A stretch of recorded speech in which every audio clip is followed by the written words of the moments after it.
അസ്സലാമു അലൈക്കും. നമ്മളിപ്പോ ഇന്നലെ പഠിച്ച വിഷയങ്ങള് നഫ്സ്, കന്നാസ്, അതേപോലെ 4 പക്ഷികൾ. ഈ പക്ഷികളെ കൂട്ടത്തിൽ ഞാൻ ഇന്നലെ പറഞ്ഞത് മയിലിന്റെ വിഷയത്തിൽ ചെറിയൊരു പെശകുണ്ട്. മയില് അഹങ്കാരം അല്ല ഉണ്ടാക്കുന്നത്, അസൂയയാണ്. അസൂയ ഉണ്ടാക്കുന്ന പക്ഷിയാണ് മയില്. നമുക്ക് പഠിക്കാനുള്ളത് കൽബിനെ കുറിച്ചിട്ടാണ്. കൽബ് എന്ന് പറഞ്ഞു കഴിഞ്ഞാൽ അറബിയില് ഹൃദയം എന്നാണ് അർത്ഥം. പക്ഷെ അത് എന്തല്ല, കാണാവുന്ന ഹൃദയം അല്ല, കാണപ്പെടാത്തൊരു സൂക്ഷ്മ വസ്തുവിനാണ് കൽബ് എന്ന് പറയുന്നത്. ഫുഹാദ് എന്നാണ് ഹൃദയത്തിന് പറയുന്നത്. മാംസലമായ ഹൃദയം, കാണാൻ സാധിക്കുന്ന ഹൃദയം, അതിന്റെ ഉള്ളിലിരിക്കുന്ന ആത്മീയമായിട്ടുള്ള ഒരു പൊരുള്, ഒരു വസ്തുവാണ് കൽബ് എന്നുള്ളത്. ആ കൽബ് എല്ലാവർക്കും ഉണ്ടാവണം എന്നില്ല. ആ കൽബ് ഇല്ലാത്തവരും ഉണ്ട്, കൽബ് ഉള്ളവരും ഉണ്ട്. കൽബ് ഉള്ളവരെ കൽബെല്ലാം ഉറങ്ങിക്കിടക്കുന്ന അവസ്ഥയിലാണ്, നിദ്രാവസ്ഥയിലാണ്. ആ നിദ്രാവസ്ഥ വിട്ട് ഉണരുമ്പോഴാണ് എന്തായിത്തീരുന്നത്, ആത്മീയതയിൽ അവർ ജീവൻ വരുന്നത്. അല്ല എങ്കിൽ ആത്മീയതയിൽ അവർ ഒന്നുമില്ല, ജീവനില്ല. അപ്പൊ ഈ കൽബിന്റെ ജ്ഞാനം അല്ലാഹു തആല കൊടുത്തത് ആദം നബി അലൈഹി സ്വലാമിനാണ്. ആദ്യമായി ഭൂമിയിലേക്ക് ഇറക്കപ്പെട്ട റൂഹിന്റെ ഇൽമ കൊണ്ട് ഇറക്കപ്പെട്ട പ്രവാചകനാണ് ആദം നബി അലൈഹി സ്വലാം. അദ്ദേഹത്തിന് കൽബിന്റെ നുബുവത്തും കിട്ടി, കൽബിന്റെ ആത്മജ്ഞാനവും കിട്ടി. ഈ 2 സംഭവങ്ങളും കൊണ്ടാണ് അദ്ദേഹം ഭൂമിയിലേക്ക് ഇറങ്ങി വന്നത്. അങ്ങനെ അദ്ദേഹത്തിന്റെ അനുയായികളെ പഠിപ്പിച്ച ഇൽമ ഇതിന്റെ ഇൽമാണ്. ഈ കൽബിനെ മുനവറാക്കി കഴിഞ്ഞാൽ, ഹയാത്താക്കി കഴിഞ്ഞാൽ അവർക്കുള്ള സ്വർഗമാണ് ജന്നത്തുൽ ഖുൽദ് എന്ന് പറയുന്ന സ്വർഗം. സ്വർഗത്തിലെ ഏറ്റവും അടിയിലുള്ള സ്വർഗം, 7 സ്വർഗങ്ങളുണ്ട്, ഏറ്റവും താഴ്ന്ന സ്വർഗം അതാണ് ജന്നത്തുൽ ഖുൽദ്. ഈ ലോകത്തിൽ വന്ന ആളുകളില് ആരെല്ലാം അവനവന്റെ കൽബിനെ മുനവറാക്കിയിട്ടുണ്ടോ, അവനവന്റെ കൽബ് ഹയാത്താക്കിയിട്ടുണ്ടോ, അവർക്ക് അവകാശപ്പെടുന്നതാണ് ജന്നത്തുൽ ഖുൽദ്. കൽബ് മുനവറാക്കാത്തവർക്ക് അപ്പം എന്തില്ല, ജന്നത്തുൽ ഖുൽദ് എന്ന സ്വർഗമില്ല. എത്രമാത്രം ഇമ്പോർട്ടൻ്റ് ആണ് അപ്പൊ വിഷയം. നമ്മൾ പഠിക്കുന്ന പോലെ തസൂഫില് കൽബ് ഹയാത്താക്കല് ഒരു എക്സ്ട്രാ കാര്യമല്ല, മിനിമം കാര്യമാണ്. അത് തസൂഫ് എന്ന് പറയാൻ സാധിക്കൂല, അത് മസ്റ്റായിട്ടും വേണ്ടൊരു വിഷയമാണ്. കാരണം കൽബ് ഹയാത്താക്കാതെ നമുക്ക് ആ ലോകത്തേക്ക് പോകാൻ കഴിയില്ല. കാരണം സ്വർഗം ഇരിക്കുന്നത് മലക്കൂത്ത് ലോകത്താണ്. ആദ്യം നാസൂത്തിന്റെ മുകളിലുള്ള ലോകമാണ് മലക്കൂത്ത്. ഈ മലക്കൂത്തിലാണ് സ്വർഗം ഇരിക്കുന്നത്. ആ സ്വർഗം ഇരിക്കുന്ന ലോകത്തേക്ക് ആ ലോകത്തിൽ പടക്കപ്പെട്ടവരെ പോകാൻ സാധിക്കുള്ളൂ. നമ്മളെ ആ ലോകത്ത് പടച്ചതല്ല, നമ്മൾ പടക്കപ്പെട്ടത് ഈ ലോകത്ത് വെച്ചിട്ടാണ്. അതുകൊണ്ടാണ് നമ്മളെ ജിസ്മ ഇവിടെ ഇട്ടേച്ച് പോകുന്നത്. പക്ഷേ നമ്മളെ ശരീരത്തിന്റെ ഉള്ളിലേക്ക് ആ ലോകത്തു നിന്ന് വന്നൊരു സാധനമുണ്ട്, അതാണ് കൽബ്. കൽബിനെ പടക്കപ്പെട്ടത് ആ ലോകത്തു നിന്നാണ്, നമ്മുടെ ഉള്ളിൽ വെച്ചിട്ടുണ്ട്. ആർക്കെങ്കിലും ആവശ്യമുണ്ടെങ്കിൽ അതിനെ ഹയാത്താക്കാം, അതിനെ ആക്ടിവേറ്റ് ചെയ്യാം. എങ്കിൽ എന്തായി പോയി, ആ ലോകത്തേക്ക് പോകാനുള്ള വാഹനം തയ്യാറാക്കി, അല്ലെങ്കിൽ വീട് തയ്യാറാക്കി, അല്ലെങ്കിൽ ആ ലോകത്തേക്കുള്ള മഖ്ലൂക്കിനെ ജീവോപിപ്പിച്ചു. എന്നാൽ അതിലേറിക്കൊണ്ട് അവൻ അവിടേക്ക് പോവാം. അതല്ല, അത് തയ്യാറാക്കുന്നില്ല, എങ്ങനെ പോകാൻ പറ്റും? വാഹനമില്ലാതാവും, മരണത്തോടു കൂടി അവൻ അന്താളിച്ചു പോകും. കാരണം പോവാനുള്ള വാഹനമില്ല. പോകാനുള്ള വാഹനം എന്താണ്? കൽബാണ്. അപ്പൊ കൽബില്ലാത്തവര് സ്വർഗത്തിൽ പ്രവേശിക്കൂല. കാരണം ഏറ്റവും മിനിമം ക്രൈറ്റീരിയ എന്താ സ്വർഗത്തിൽ പോകാനുള്ളത്? കൽബിനെ ഹയാത്താക്കലാണ്. കൽബില്ലാത്തൊരു വർഗമാണ് അത് ജിന്നുകൾ. അതുകൊണ്ട് തന്നെ ജിന്നുകൾക്ക് സ്വർഗത്തിൽ പോകാൻ പറ്റൂല, ഇബ്ലീസിന് സ്വർഗത്തിൽ പോകാൻ പറ്റൂല. കാരണം ഇബ്ലീസിന്റെ ഉള്ളിൽ കൽബില്ല. മൃഗങ്ങൾക്ക് സ്വർഗത്തിൽ പോകാൻ പറ്റൂല, കാരണം മൃഗങ്ങൾക്കുള്ളിലും എന്തില്ല, കൽബ് എന്നുള്ള സംഗതി ഇല്ല. അവർക്കൊക്കെ ഉള്ളത് ഫുഹാദാണ്, ഹൃദയമാണ്. ഹൃദയം കൊണ്ട് സ്വർഗത്തിൽ പോകാൻ പറ്റില്ല. ഹൃദയം മാംസലമായ കാര്യമാണ്. ഈ ദുനിയാവിൽ നശിച്ചു പോകാനുള്ളതാണ്. ജിസ്മ നശിച്ചു പോവും, അതേപോലെ എല്ലാം ഇല്ലാതായി പോവും. പിന്നെ ബാക്കിയാവുന്ന കാര്യങ്ങൾ ഈ പറഞ്ഞ അറുവാഹുകളാണ്. ആ അറുവാഹുകൾ എന്താക്കപ്പെടും? കബറിലേക്ക് പോയി കഴിഞ്ഞാൽ അതും നശിപ്പിക്കപ്പെടും. കാരണം അതൊന്നും നമ്മൾ എന്ത് ചെയ്തിട്ടില്ല, ആക്ടിവേറ്റ് ചെയ്തിട്ടില്ല എന്നതിന്റെ പേരിൽ അത് എന്ത് ചെയ്യും, നശിപ്പിക്കപ്പെട്ടു പോകും. എന്നാൽ ഔലിയാക്കളെ അല്ലെങ്കിൽ മൂമിനീങ്ങൾ എന്താവില്ല, നശിപ്പിക്കപ്പെടൂല. കാരണം അവരെ ഹയാത്താക്കിയിട്ടുണ്ട്. അവരുടെ ജീവിത കാലയളവിൽ അധ്വാനിച്ചുകൊണ്ട് ഇതിനെ ഹയാത്താക്കി വെച്ചിട്ടുണ്ട്. അപ്പൊ മൂമിനീങ്ങൾക്ക് കൽബുണ്ട്, അതുകൊണ്ട് അവർക്ക് പോകാൻ പറ്റും സ്വർഗത്തിലേക്ക്. ഔലിയാക്കൾക്ക് കൽബും ഉണ്ടാവും, അതേപോലെ എൻ്റെ അപ്പുറത്തേക്കുള്ള പല തായിഫുകളും മുനവറാക്കപ്പെട്ടിട്ടുണ്ടാവും. അപ്പൊ അവർക്ക് ഉദ്ദേശിച്ചിടത്തൊക്കെ പോകാൻ പറ്റും. ഭൂമിയങ്ങൾക്ക് സ്വർഗത്തിൽ പോകാൻ പറ്റും. ഒരാളെ കൽബ് എന്നുള്ള മക്കാമിൽ എത്തിയ ആളാണെങ്കിൽ അദ്ദേഹത്തിന് പോകാൻ പറ്റുന്ന മാക്സിമം റേഞ്ച് ഈ ജന്നത്തുൽ ഖുൽദാണ്. അതിലേക്ക് കൊണ്ടുപോകുന്ന ആ മക്കാമിന്റെ അധികാരിയാണ് ആദം നബി അലൈഹി ഇസ്ലാം. അദ്ദേഹം കൊണ്ടുവന്ന ഇൽമാണ് കൽബിന്റെ ഇൽമ്. ഇതിലൂടെ അല്ലാതെ ആർക്കും ഇതിലേക്ക് പ്രവേശിക്കാൻ സാധിക്കില്ല. മറ്റ് പ്രവാചകന്മാർ കൊണ്ടുവന്ന ഇൽമിലേക്കും പ്രവേശിക്കണം എന്നുണ്ടെങ്കിൽ ആദ്യം ഈ കവാടത്തിലൂടെ കടക്കണം. ആദം നബി അലൈഹി ഇസ്ലാമിന്റെ സ്പിരിച്വൽ അസിസ്റ്റൻസ് ഇല്ലാതെ, ഈ അസിസ്റ്റൻസ് ഇല്ലാതെ ഒരിക്കലും ഒരാൾക്കും എന്ത് ചെയ്യാൻ പറ്റൂല, ഈ വാതിലൂടെ പ്രവേശിക്കാൻ പറ്റൂല. ആദം നബി നിഷേധിക്കുന്ന ഒരാള്, ഏത് ഉമ്മത്തിൽപ്പെട്ട ആളാവട്ടെ, അദ്ദേഹത്തിന് ഒരിക്കലും ഇതിലേക്കുള്ള പ്രവേശനമില്ല. കാരണം അത് വരേണ്ട സ്ഥലമാണ് ആദം നബി അലൈഹി ഇസ്ലാമിന്റെ കൽബ്. ഈ നാസൂത്യാലോകം പടക്കപ്പെട്ടത് കുൻ എന്നുള്ള പദം കൊണ്ടാണ്. അള്ളാഹുവിന്റെ കൽപ്പന പ്രകാരം ഉണ്ടായതാണ് നാസൂത്യാലോകം. അറുവാഹുകളെ അതേപോലെ മലക്കുകളെ ഒരുമിച്ച് അള്ളാഹു തആല സൃഷ്ടിച്ചതാണ്. എന്നാൽ ചില മലക്കുകളുണ്ട്, മലക്കുകളെ കൂടുതൽ അതിപ്രധാനികളായിട്ടുള്ള മലക്കുകൾ.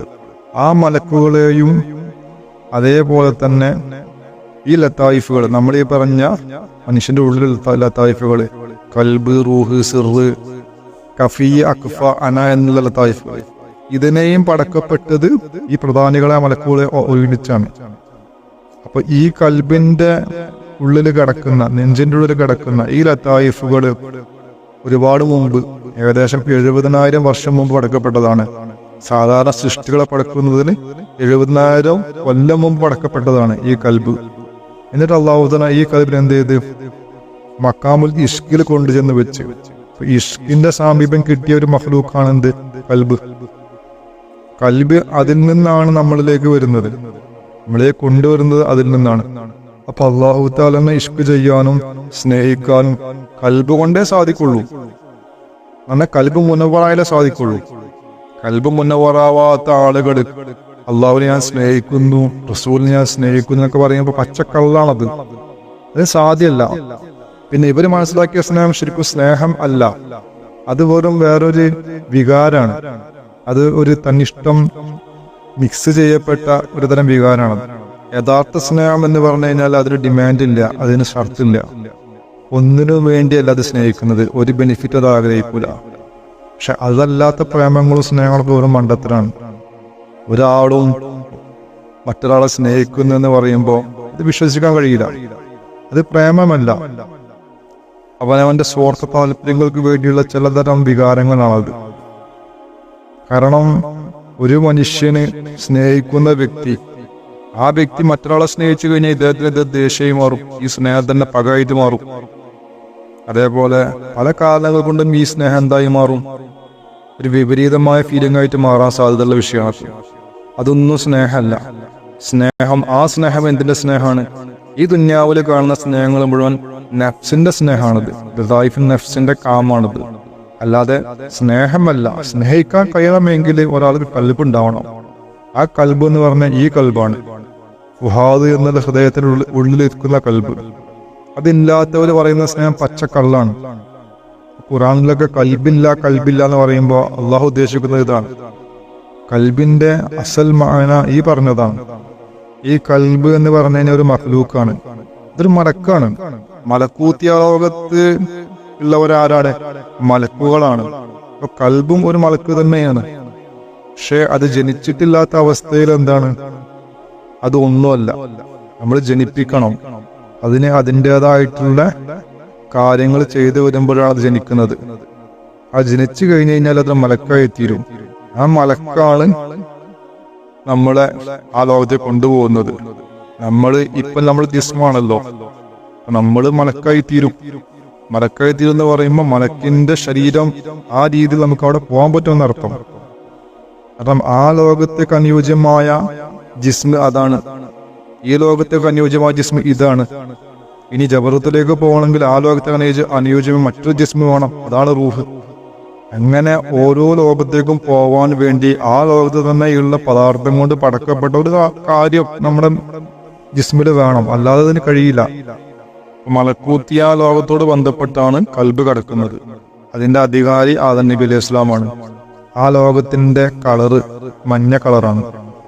ഈ ലോകം വെളിപ്പെടുന്ന സമയത്ത് കൽബിനെ മുനവറാക്കി ഹയാത്താക്കിയ ആൾക്ക് ഈ ലോകം വെളിപ്പെടുന്ന സമയത്ത് ആദ്യഘട്ടത്തിൽ മഞ്ഞ കളറുകൾ കാണാൻ സാധിക്കും.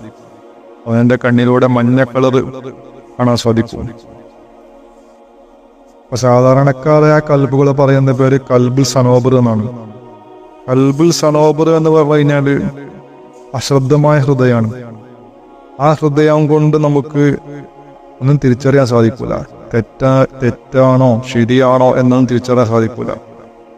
കാരണം ആ സമയത്ത് ആ കൽബിന്റെ കൺട്രോള്, ആ കൽബിൽ വരുന്ന കാര്യങ്ങള് നഫ്സിനാൽ പ്രേരിതനായിട്ടും അതേപോലെ തന്നെ ഈ കന്നാസിനാലൊക്കെ പ്രേരിതമായിട്ടാണ് വരുന്നത്.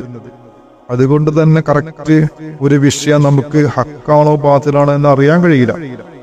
നിങ്ങൾ മനസ്സിലാക്കുക, കൽബ് ഹയാത്താവാത്ത ഒരാൾക്കിത് സാധിക്കൂല. ബാഹ്യമായ രൂപം കൊണ്ടോ ഭാവം കൊണ്ടോ സാധിക്കുന്ന വിഷയമല്ലത്. ഹക്കീക്കത്തിന്റെ കണക്ക് പ്രകാരം കൽബ് ഹയാത്തായെങ്കിൽ അവന് മാത്രം സാധിക്കുന്നതാണ് ശരി ഏത് തെറ്റേതെന്ന് പറയാൻ സാധിക്കുന്നത്. അത്തരക്കാർ ഖുർആൻ ഓതിയ ഖുർആൻ അവർക്ക് മനസ്സിലാവും കൃത്യമായിട്ട്. അത്തരക്കാരല്ല ഖുർആൻ ഓതുന്നുണ്ടെങ്കിൽ അവൻ ഫിത്നയാണ് ചെയ്യുന്നത്, ഫിത്നയാണ് പരത്തുന്നത്. കാരണം ഖുർആനെ നമ്മൾ ബൈഹാർട്ടാക്കുന്നത് നമ്മൾ ബ്രെയിൻ കൊണ്ടാണ്. ഈ മെമ്മറി അല്ലെങ്കിൽ ഇമാജിനേഷന്, ഗസ്സിങ്, ഇങ്ങനെയുള്ള കാര്യങ്ങളെല്ലാം കിടക്കുന്ന കേന്ദ്രം തലച്ചോറാണ്, അല്ലാതെ കൽബല്ല. അതുകൊണ്ട് തന്നെ നമ്മൾ ഈ ദുന്യാവിലുള്ള മുഴുവൻ ഗ്രന്ഥങ്ങളും വായിച്ചു പഠിച്ചു കഴിഞ്ഞാലും എല്ലാ ഹദീസുകളും മനപ്പാടാക്കിയാലും ഖുർആൻ മനപ്പാടമാക്കിയാലും അതൊക്കെ സൂക്ഷിക്കുന്ന സ്ഥലം ബ്രെയിനാണ്, തലച്ചോറാണ്. എന്നിട്ട് ആ മനുഷ്യൻ ഇതിനെക്കുറിച്ച് സംസാരിക്കുന്ന സമയത്ത്, ജനങ്ങളോട് ക്ലാസ് എടുക്കുന്ന സമയത്ത് ഈ സാധനം ആദ്യം കൽബിലേക്ക് കയറും. കൽബിലേക്ക് കയറിക്കൊണ്ട് പിന്നെ കൽബിൽ നിന്നാണ് നാവിലേക്ക് വരിക. ആ സമയത്ത് കൽബ് മുനവറാക്കപ്പെടാത്ത കൽബാണ് എങ്കിൽ ആ കൽബിൽ നിന്നും ദുൽമത്ത് പിടികൂടും, ഇരുട്ട് പിടികൂടും. ഇരുട്ടാണ് പുറത്തേക്ക് വരിക. അപ്പൊ ബാഹ്യമായിട്ട് നമുക്ക് ആ ശബ്ദങ്ങൾ കേൾക്കുമ്പോ, ആ ഇൽമുകൾ കേൾക്കുമ്പോ നമുക്ക് ഇരുട്ട് അനുഭവപ്പെടൂല. പക്ഷെ വരുന്ന സാധനം ഇരുട്ടാണ്. അത് ഖുർആനാണെങ്കിലും ഈ വഴിക്ക് വരുന്ന കാരണം ഇരുട്ടാണ്. ബ്രെയിനിൽ ഖുർആനാണ്, പക്ഷെ വരുന്ന വഴി കൽബിലൂടെ ആയ കാരണം ഇരുട്ടായിട്ടേ വരിക. അങ്ങനെ കേൾക്കുന്ന ഇൽമുകളും പഠിക്കുന്ന ഇൽമുകളൊക്കെ ഇരുട്ടായിട്ടാ മാറാം. അതുകൊണ്ട് ഉമ്മത്തിന് യാതൊരു പ്രയോജനം ഉണ്ടാവില്ല. അതേസമയം കൽബ് മുനവറാക്കിയ ഒരാളാണ് എങ്കിൽ അദ്ദേഹത്തിന്റെ ബ്രെയിനിൽ സൂക്ഷിച്ച ഇൽമുകളെല്ലാം വരുന്നത് ഈ കൽബിലൂടെ തന്നെയാണ്. പക്ഷേ ഈ കൽബിൽ വെളിച്ചുണ്ട്, വെളിച്ചാണ് വരിക.